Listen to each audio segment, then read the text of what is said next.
여러분, 중국 하면 뭐가 떠오르시나요? 경제 2위? 어마어마한 인구? 광대한 국토? 그런데 아이러니하게도 이렇게 막대한 스케일을 자랑하는 중국이 문화 콘텐츠에서는 세계적으로 완전 찬밥 신세라는 사실 알고 계셨나요? 심지어 외국인들 사이에서는 중국 콘텐츠는 촌스럽다, 과하다, 보는 순간 중국산인 거 티난다는 말까지 공공연하게 나돌고 있다고 합니다. 오늘은 중국이 왜 이렇게 문화 콘텐츠에서 고전하고 있는지 그 뿌리부터 낱낱이 파헤쳐 보겠습니다. 이거 생각보다 훨씬 심각합니다. 중국에서 엄청나게 화제가 되었던 사건이 하나 있었습니다. 명품 브랜드 발렌시아가가 중국 칠석을 기념해 한정판 핸드백 광고를 공개했는데요. 중국 네티즌들은 광고를 보자마자 격분했습니다. 촌스럽다. 못생긴 모델 썼다. 발렌시아가가 중국을 모욕했다. 정작 발렌시아가 측은 중국 시장을 겨냥해 만든 광고였는데 말이죠. 그런데 사람들은 이렇게 반응했습니다. 이 광고가 웃긴 게 아니라 우리 문화 자체가 진짜 촌스럽다는 거지. 그렇습니다. 조롱을 당한 게 아니라 스스로도 이미 알고 있는 거예요. 중국 콘텐츠 실제로도 보면 다 똑같습니다. 영화, 드라마, 예능, 음악까지. 과한 의상, 번쩍번쩍 CG, 뜬금없는 설정. 보자마자 중국산이라는 걸 바로 알 수 있을 정도로 과장되고 공감은 안 되고 이야기도 진부하다는 평이 대부분입니다. 그런데 왜 이렇게 됐을까요? 그 핵심에는 바로 중국 공산당의 철통 같은 검열이 있습니다. 영화, 드라마, 음악, 게임, 문학, 심지어 문자 메시지까지 검열을 피해가는 매체는 없습니다. 그 기준도 기가 막힙니다. 국가 안보에 친다, 민족 분열 조장한다, 불건전하다. 결국 해석하는 사람 마음대로, 정확히는 공산당 마음대로입니다. 예를 들어볼까요? 개인 영웅주의? 금지입니다. 그래서 캡틴 아메리카나 배트맨 같은 히어로물 중국에선 만들 수가 없습니다. 귀신이나 종교 소재? 절대 안 됩니다. 공산주의 유물론 위배라서 공포영화는 거의 전멸이죠. 정부 비판? 당연히 금지. 7번 방의 선물 같은 작품, 중국에선 상상도 못합니다. 악인이 처벌 안 받는 결말? 금지입니다. 살인의 추억처럼 범인을 못 잡는 이야기, 중국 영화로는 불가능한 상태라고 합니다.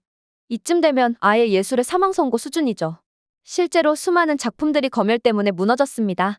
중국 농촌 빈곤 문제를 정면으로 다룬 영화 먼지로 돌아가다.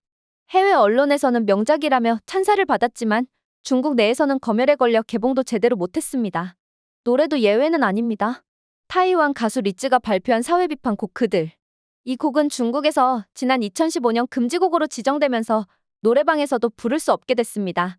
금지된 이유가 발표된 적은 없지만 사회 현실을 은유적으로 비판한 가사 때문이라는 추측이 난무했습니다. 그리고 제목이 방귀라는 이유로 금지된 노래까지 있습니다. 진짜 우픈 현실이죠. 그런데 중국이 이렇게 창의력을 질식시키면서도 왜 개선을 안 할까요? 그 이유는 아주 단순합니다. 돈 때문이죠. 중국은 이미 전 세계에서 가장 큰 영화 시장을 가지고 있습니다. 예를 들어 2021년 개봉한 프로파간다 영화 장진호는 무려 1조 2천억 원을 벌었지만 그 수익 전부가 중국 국내에서 나왔습니다. 이 말이 무슨 뜻일까요? 해외 반응 따위 신경 안 써도 돈 된다는 겁니다. 그래서 신선한 소재, 창의적인 도전? 필요 없죠. 그냥 검열 맞춰서 만들고 내수해서 때우면 끝. 이게 지금 중국 문화산업의 현실입니다. 심지어 가수들도 마찬가지입니다. 해외 진출? 굳이 안 해도 중국에서 콘서트 한 번이면 충분히 벌거든요.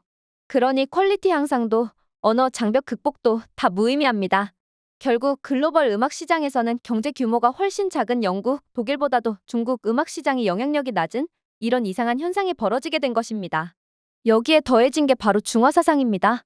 중국은 오래전부터 국민들에게 중국 문화가 세계에서 가장 우수하다는 교육을 시켜왔습니다.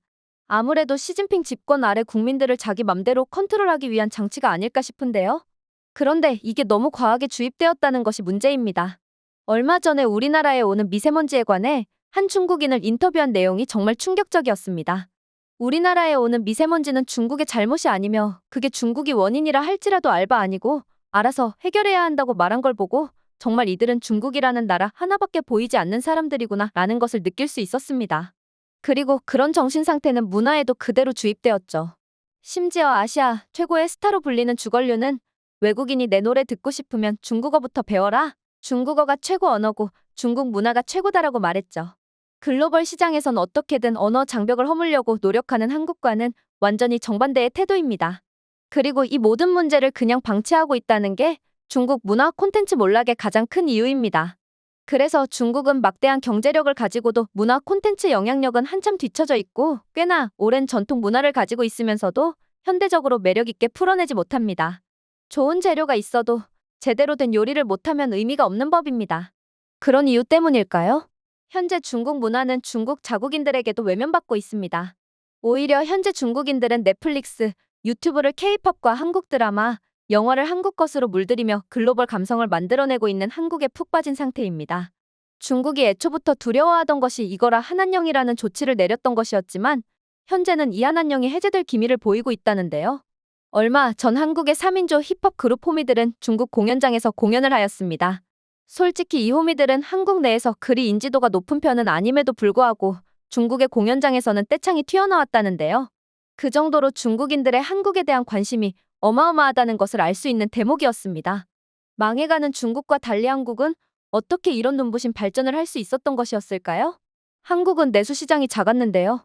처음에는 작은 내수시장에 어쩔 수 없이 해외로 눈을 돌리기 시작한 것이었습니다. 그때는 아쉽다며 탄식을 하던 것이 지금은 행운으로 돌아올 줄 누가 꿈에나 알았을까요? 한국은 BTS, 블랙핑크, 뉴진스와 같은 K-팝 아티스트들은 전 세계 음악 차트를 석권하며 한국 음악의 위상을 높이고 있습니다. 이들의 음악과 퍼포먼스는 다양한 국가에서 큰 인기를 끌고 있으며 글로벌 팬덤을 형성하고 있습니다. 특히 BTS의 다이너마이트는 빌보드 핫백 차트에서 1위를 차지하며 K-팝의 글로벌 영향력을 입증했습니다. 또 K-드라마 또한 전 세계 시청자들의 마음을 사로잡았는데요. 오징어 게임, 더 글로리, 이태원 클라스 등 한국 드라마는 넷플릭스를 비롯한 글로벌 스트리밍 플랫폼에서 높은 시청률을 기록하며 전 세계 시청자들의 사랑을 받고 있습니다. 이러한 드라마들은 한국의 문화와 사회를 알리는데 큰 역할을 하고 있습니다. 그 외에 K-웹툰, K-뷰티, K-푸드 등 여러 가지 분야에서 한국은 압도적으로 선두를 치고 나가고 있죠. 그러자 중국은 한국 문화도 결국 중국 거다, 김치도 한복도 K-팝도 다 우리 거다라고 주장하며 도무지 이해하기 힘든 주장을 반복하고 있죠. 하지만 이를 못난 중국의 발악 정도로만 보면 안 되는데요. 왜냐하면 그 정도가 점점 도를 넘어서고 있기 때문입니다. K-팝을 아시아 팝이라 부르며 중국이 기원이라고 주장하거나 한국 음식을 중국 문화유산으로 등록하는 등의 시도를 하고 있는데요. 자신들이 따라가지 못하니 아예 뺏겠다는 태도. 과연 이런 태도로 중국이 진짜 문화 강국이 될 수 있을까요? 문화는 돈으로만 되는 게 아닙니다. 자유로운 창작, 열린 태도, 그리고 글로벌 감각이 있어야 비로소 사람들이 공감하고 사랑하는 콘텐츠가 됩니다. 오늘도 한국은 앞서가고 있고 중국은 여전히 뒤를 돌아보고 있습니다. 중국 정부의 강력한 검열과 통제로 인한 콘텐츠 질적 저하를 왜 우리 한국이 피해를 봐야 하는지 모르겠습니다. 여러분의 생각은 어떠신가요? 중국의 만행을 어떻게 하면 뿌리를 뽑을 수 있을지 댓글로 여러분의 의견 들려주세요. 앞으로도 우리 한국이 더욱 많은 사랑을 받길 바라며 오늘의 영상 마치겠습니다. 시청해주셔서 감사합니다.